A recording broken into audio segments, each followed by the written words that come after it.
Today is Monday, June the 10th, 2013, and I will be interviewing for the Jewish Historical Society, the Dallas Jewish Historical Society, Shirley, Tobolowsky, and the videographer here is Ruth Andrus.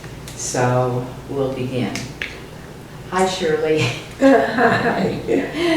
We'll start from way back. Okay. Where were your parents from, and how did They were bring it up to? Okay. My parents both were born in Romania in 1890 and 1893. They were childhood sweethearts and lived in the same general area. My father was poor and lived very simply, but was a great scholar. Talked himself into the University of Munich getting a scholarship. And of course, it cost him a lot because they referred him always to the Jew tutor. My mother, on the other hand, their family had a ranch, and she worked in the ranch store. And so, as time went on, after they married, they were very much afraid that he would have to go into the army. So one day, he just took a briefcase and got on the ship, said he was going on a trip to the United States on business, and that's how he got out. And then she, a year later, became a tourist, but she just sort of snuck on, wearing every bit of clothing she had, plus the tapestry that she had made. And she got on somehow. And you wonder what it must have been like on those ships, what life was like, how they survived. But and the length of time. And the length of time. And did they eat? Did they sleep? You know, with facilities. But they both made it, one, a year before the other. And my father got to Ellis Island and got through all of that. And his name was Jacob Rich, and which was pretty simple. They didn't have to do anything with the name, and because all those names got changed. And what was interesting is that in those days, people found each other. They went to New York, and there was this great newspaper called the Jewish Forward. And in the Jewish Forward, everybody could find their relatives. They would leave little notes in Yiddish.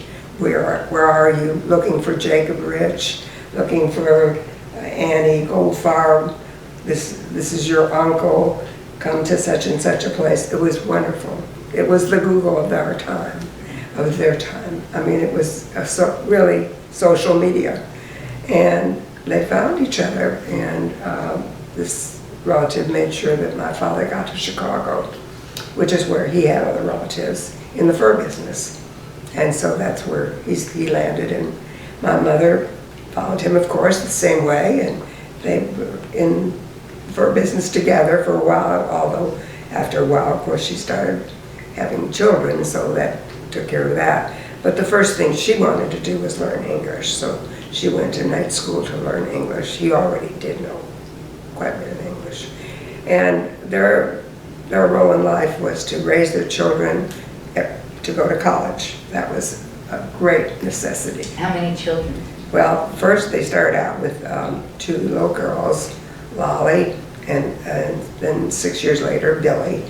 And I was not yet born. There are three of us all together. They were able to get back to Romania in 1925 to visit the family, and they took the little girls. And then on the ship back, they say that was when I was conceived. So that's probably why I like to travel. So anyway, we lived a good life in Chicago. Chicago was kind of a crazy town, but we lived a very easy life there. And of course, all three girls had to go to college. That was mandated. So my older sister went to Northwestern, my middle sister went to the University of Chicago, and I went to University of Michigan.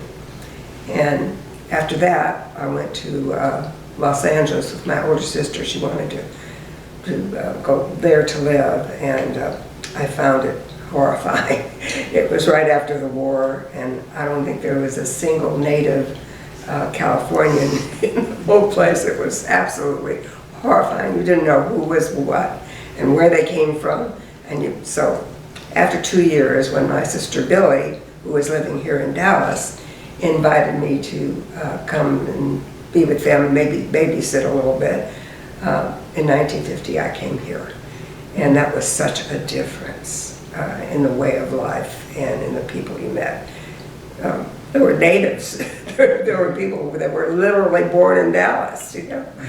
And that was such a joy, and people were so kind, and it was a very calm atmosphere, and everybody took you to lunch and gave you presents. It was really terrific. And met a lot of people, and then of course somebody always is assigned to the new girl in town to introduce her to the guys, right? So Adeline Harrison, Nathanson Harrison, was assigned very reluctantly, I might admit. She just had done this too much, and this is one more person. I'm not going to do it, but she did it. So she introduced me to Edwin Tobolowsky, who was a young attorney, and indeed it turned out to be a very good match. And so a couple of months later, we really married, and Adeline said that it would cost me 1,000 dinners because of that introduction. So I paid it back many times more than 1,000 dinners. But it was a good, it was a good match. And do you want me to go from there? Well, I'm wondering, was your husband born and raised here? He was born in Dallas. He was. Yeah. Yes. I was wondering, was your family religious Jews? My husband's family were Shereth Israel, and they were Tefereth Israel, and they were really quite religious. But they didn't have a religious school, so they wanted Edwin to go to religious school, so that's when they joined Temple Emmanuel. So they belonged to all three congregations, actually. Well, what about you? Were you your parents? My parents were they were religiously oriented, and they belonged to the Orthodox and also the conservative congregations in Chicago. And I was confirmed, but in those days they didn't teach women Hebrew. All you could get was a confirmation, and that was about it. But I was confirmed there. In college, what was your major? Art history, which is why you see all this. So were you able to put it to work? Well, I worked for a while in Los Angeles for an art studio, but as I said, I wasn't comfortable there. We did make some good friends, but it just didn't feel good. So when I came to Dallas, I got a job here very shortly, but it didn't last very long because I became engaged, and so that was that. Yeah, right. And how many children do you have? I have two. Mark, he's with the Antitrust Division in Washington, D.C., and Emily, is a judge of the circuit court here. She's amazing. Thank you. I think so. What were your Jewish affiliations in Chicago? Well, we belonged to Temple Anshiamet, which was a very big conservative congregation, and that's where I was confirmed. And my folks had a small shul that they used to go to for the high holidays, so we'd walk there to the high holidays. But there was a great rabbi by the name of Solomon Goldman, who was the rabbi of Anshiamet, and he was a very good orator, and I learned a lot from him. But not knowing any Hebrew, everything was in Hebrew in those days. I didn't get as much Jewish education as I did when I came here. From Ed's family? Well, when I came here, and he was a member of Temple Emmanuel, and I became a member of Temple Emmanuel, and of course a lot was in English, and Rabbi Lefkowitz was about to leave, and Rabbi Olin then became the rabbi. And he's the one that taught me everything that I felt that I needed to know, or at least beginning to know. And so That's a big difference between conservative or Orthodox going to Temple Emmanuel. it was not as big a difference as you can imagine, because it was enlightening to know what the prayers really were about, what the sermons really meant when they were talking about what was happening in the world. And so I found it a very easy transition, because I never felt that I knew that much coming from that conservative Orthodox background. Wrong language. Yes. So that really, it wasn't really hard. Has Dallas, how has Dallas changed for you since the 50s? And Well, in the 50s, of course, it was a little lazier town, although at that time a lot of people were coming in. The doctors and the lawyers and the textile people all found Dallas. And so when I first lived here, of course, it was mostly Dallasites. Then, of course, a number of other people came. And so it changed because it became a different town when there were other people from other areas. And Dallas today is certainly different from the Dallas in 1950 when I first came here. It's a much more sophisticated town. It's much more, I would say, political. It's certainly has many, many things that we didn't have then in terms of apartments and restaurants and limited amount of theater, and not that much altogether in the arts in Dallas. The arts were in Fort Worth, they weren't in Dallas. And so today, we are beginning to have an arts district. I think it's got a long way to go. And the political scene is quite difficult, I think. And it wasn't in the 50s? Well, in the 50s it was different. In the 50s it was quiet, but things were happening behind the scenes. And because it was, it was the beginning of the Republican Party in the state of Texas.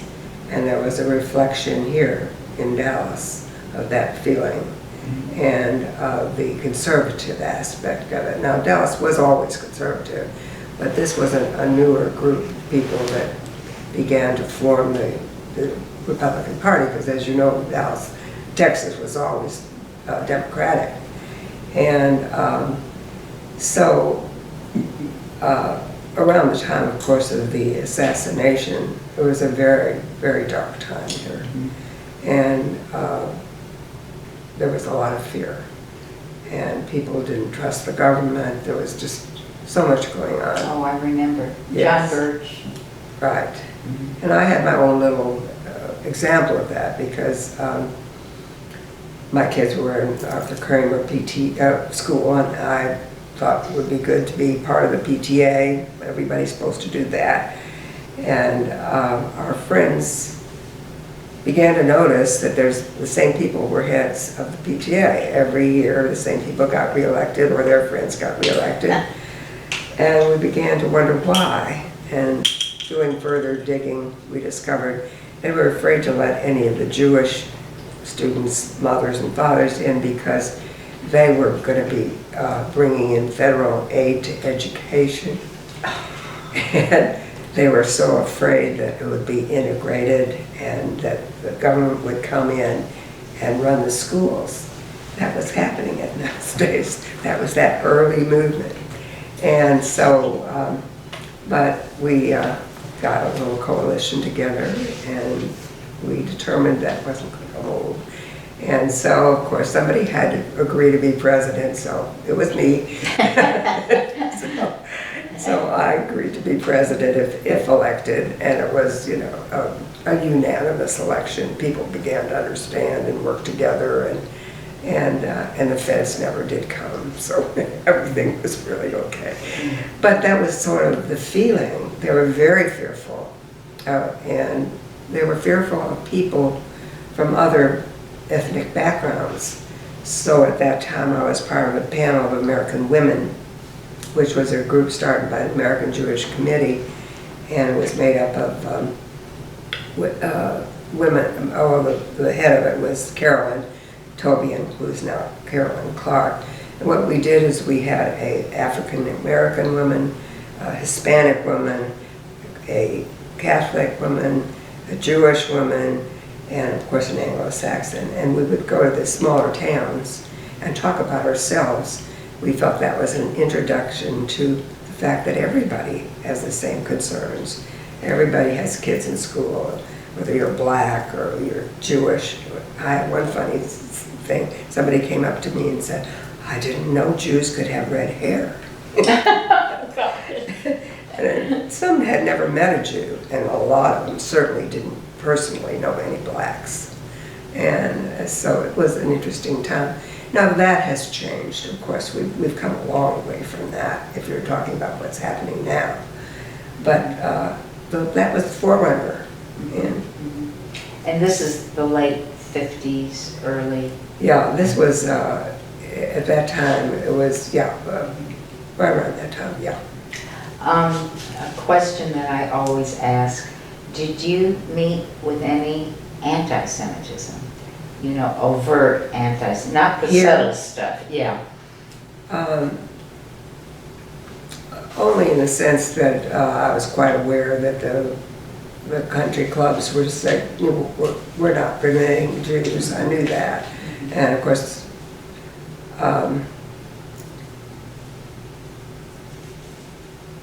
I would say that that was the most overt. I mean, you knew that it was there. Or maybe that was convert, but it was there. There were certain clubs that just didn't have Jews, that didn't allow Jews.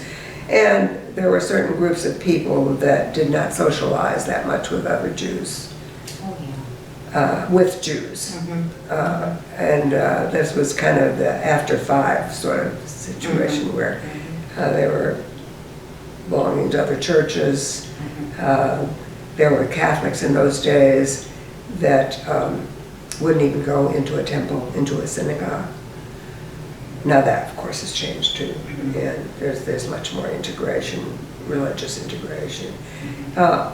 In recent times, I have not felt that any real anti-Semitism. I felt that much more when I was living in Chicago. That was really, that was there. Tell me about that. Well, we lived across the street from a Catholic family, and I was just a little kid, and they used to throw stones at me and say, you know, rain, rain, go away, come on, Jewish holiday, that kind of thing. And there were people that, you know, would not associate at all with Jews, and there were apartments that would not let Jews. They would advertise no Jews or dogs allowed. So I knew what anti-Semitism really was. And that I didn't see that kind of thing here. Now I saw an awful lot of anti-black discrimination when I first got here. I was shocked to see the whites only on phones and bathrooms. That was horrifying to me. I can imagine.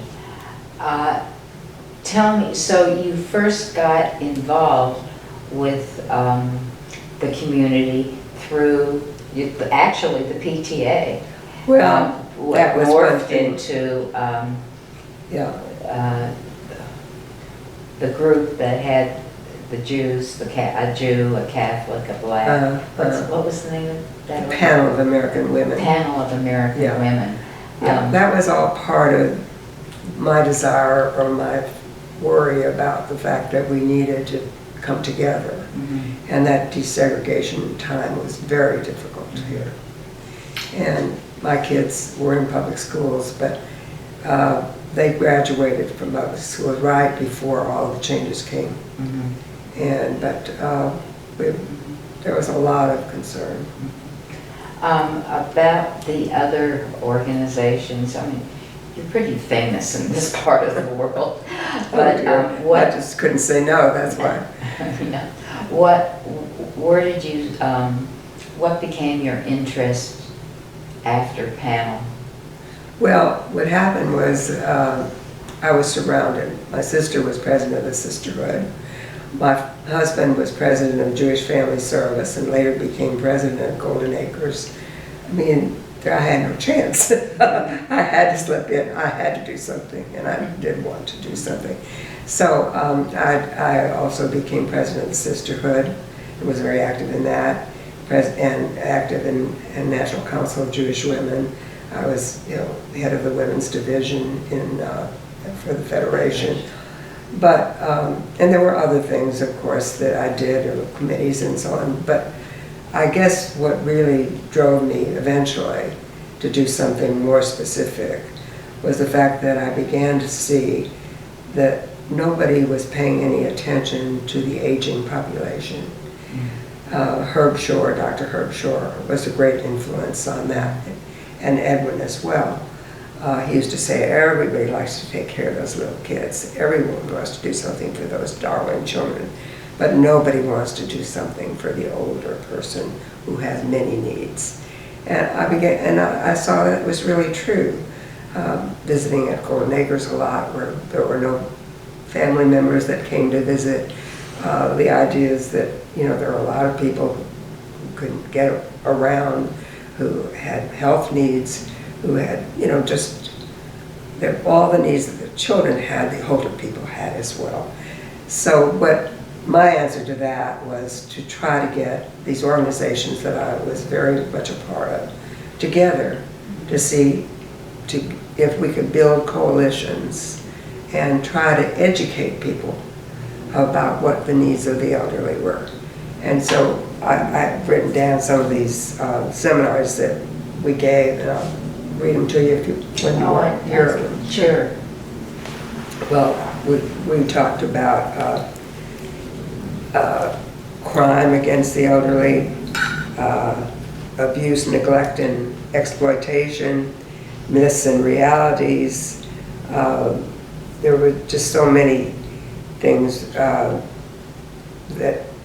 the proper use of medications. That was the last thing that we did. We had a brown bag project. This was under Council of Jewish Women. That's my door, isn't it? No, I thought I turned it off. No, it's mine. Oh, And I thought that was my door. Funny about bringing those coalitions together, and that is we had 100% attendance. All the organizations from the VNA and Seniors Citizens of Greater Dallas and the Community Council, NCJW, Sisterhood, Women's Council, they all came, and their staff, when they had staff, came to my house. And the real secret was we met at 4 o'clock in the afternoon, and I served sangria. And we never missed a single meeting, but we got a lot done. Yeah. And the last thing I started to tell you that I have been specifically involved in was this whole idea of the proper use of medications. We found out, and we all know, that there are many people who do not understand their own medications. There are many people who do not know how to use them or what they're for. And so what we did was we organized a brown bag project where we asked people who came from certain centers, the centers that the government runs, to come to the center and bring a bag in which every bill of medication, boxes or bottles that you take, are in that bag, so that we could sit and counsel with them. And there were bags this big, just huge, with medications that were probably 15 years old, medications they had borrowed from their neighbor. It was a revelation, and because they didn't know better. And on the bottles, there was nothing about what it was. What's the date on this? When did you? That particular time, safeguards, was really just about when did we do that? Really only about 3 or 4. Because that sounds archaic. It was only about 3 years ago, 3 or 4 years ago. And how we helped the situation was we got pharmacists to help us to help people understand about the medications. We got doctors to come in and also educate people about it. We sent postcards to their own doctors asking them to please let them know what it is they're taking and why they're taking it.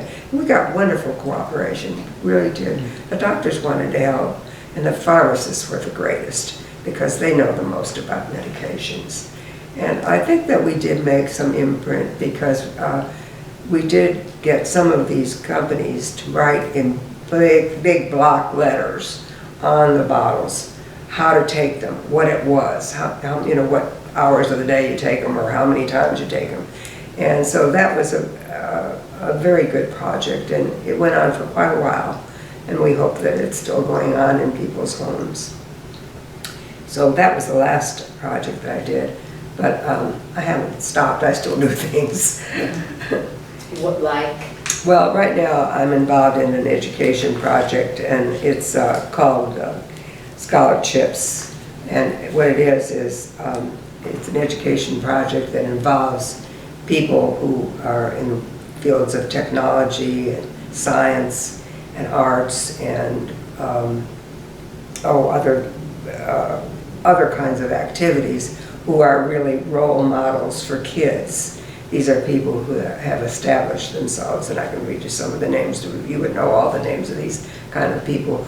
And what we have put together with the help of my neighbor, who is the head of this project, her name is Victoria Downing, it's an interactive media project, live, where we get these people who are heads of these wonderful organizations who do so much good, who are, either technologists or they can be great scientists.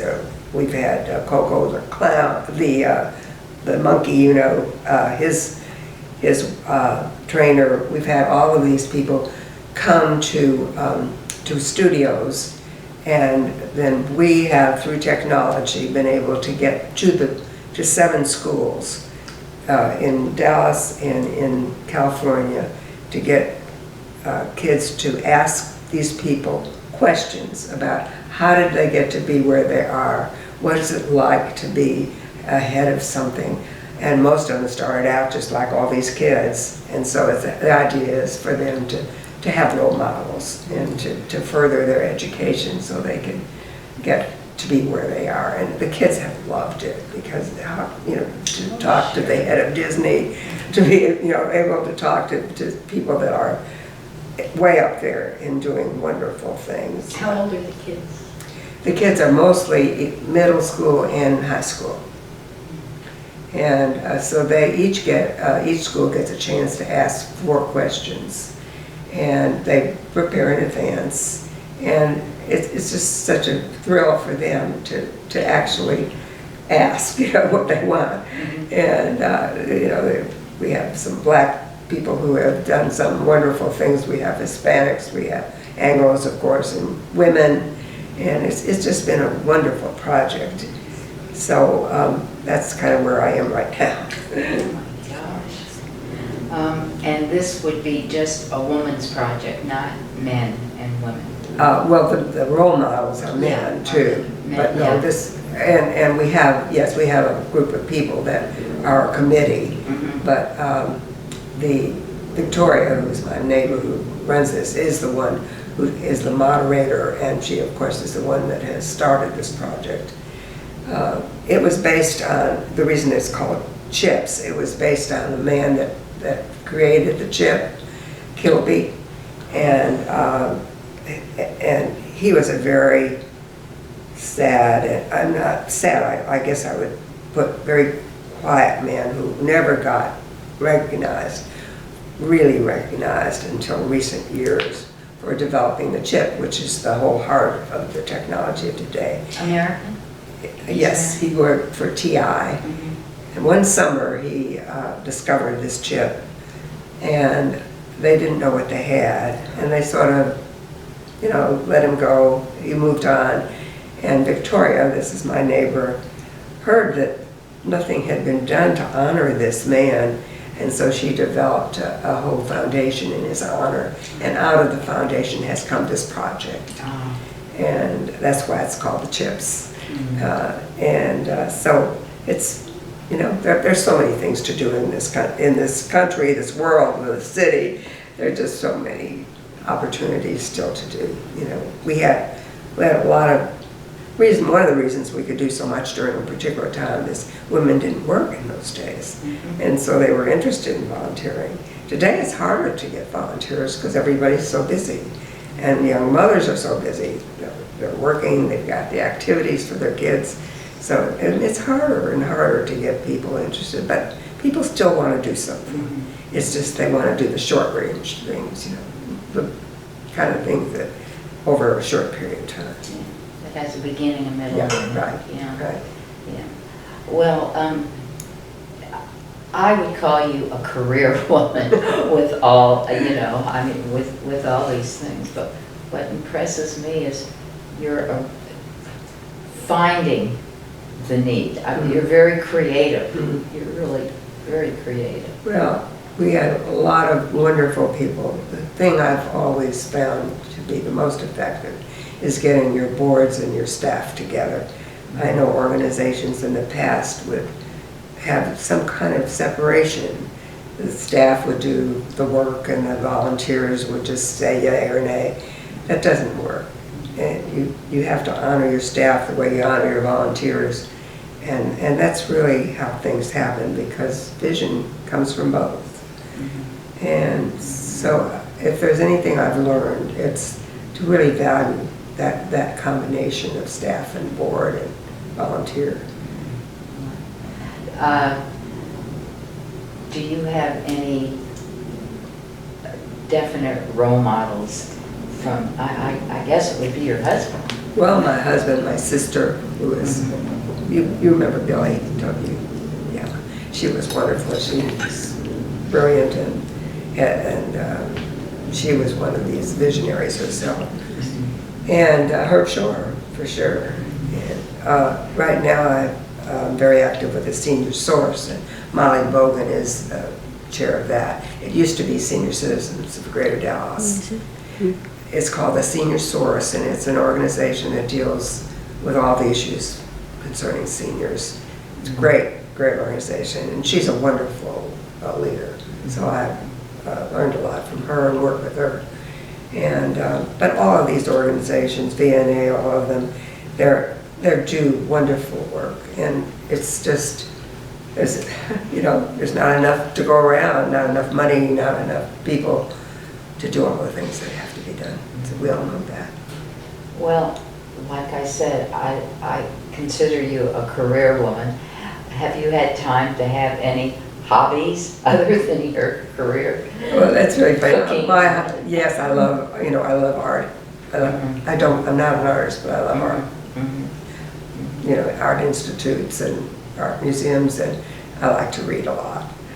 And but I don't sew. I don't play bridge. I don't play mahjong. I'm a social outcast. Well, it sounds like you're pretty busy. But of course, our friends are always important. Getting together with friends is always a part of. Did I